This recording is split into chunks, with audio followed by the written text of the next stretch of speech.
అందరికీ నమస్కారం. I'm doctor Lokeshwari, consultant radiation oncologist, Medicover cancer hospital, Nellore. ఇవాళ మనం థైరాయిడ్ క్యాన్సర్ గురించి మాట్లాడుకుందాం. థైరాయిడ్ క్యాన్సర్ అంటే ఏంటి? మెడలో ఉండే థైరాయిడ్ గ్లాండ్ నుంచి వచ్చే క్యాన్సర్ని థైరాయిడ్ క్యాన్సర్ అంటాము.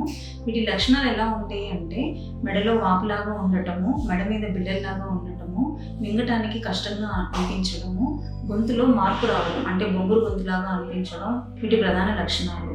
ఈ పేషెంట్స్ వచ్చిన వాళ్ళకి ఎలాగ డయాగ్నోస్ చేస్తాము అంటే ఎఫ్ఎన్ఏసి కానీ, స్కానింగ్ చేయడం వల్ల కానీ, పెట్ స్కాన్ చేయడం వల్ల కానీ జబ్బు ఎలా ఉంది, ఏ టైప్ ఆఫ్ క్యాన్సర్ వచ్చింది, ఎన్నో స్టేజ్లో ఉంది అనేది డయాగ్నోస్ చేయడం వీలు పడుతుంది. Majority of the thyroid cancers slow growing ఉంటాయండి. ఇవి నయమయ్యే అవకాశం కూడా చాలా ఎక్కువగా ఉంటుంది.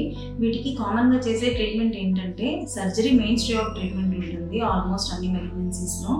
ఈ సర్జరీ అయిన తర్వాత కొంతమందికి రేడియో యాక్టివ్ అయోడిన్ ట్రీట్మెంట్ అవసరం పడవచ్చు, కొంతమందికి టార్గెటెడ్ థెరపీ అవసరం పడవచ్చు, కొంతమందికి సర్జరీ అది వీలు పడినప్పుడు రేడియేషన్ థెరపీ అనే ట్రీట్మెంట్ కూడా చేయించుకోవచ్చు. ఈ థైరాయిడ్ క్యాన్సర్స్ని అర్లీగా డయాగ్నోస్ చేసినప్పుడు ఇది స్లో గ్రోయింగ్ డిసీజ్ ఉండడం వల్ల, మంచి రకమైన జబ్బులు ఉండడం వల్ల అర్లీ డయాగ్నోసిస్ చేసి టైమ్లీ ట్రీట్మెంట్ చేయడం వల్ల జబ్బుని పూర్తిగా నయం చేసే అవకాశం ఉంటుంది. Thank you.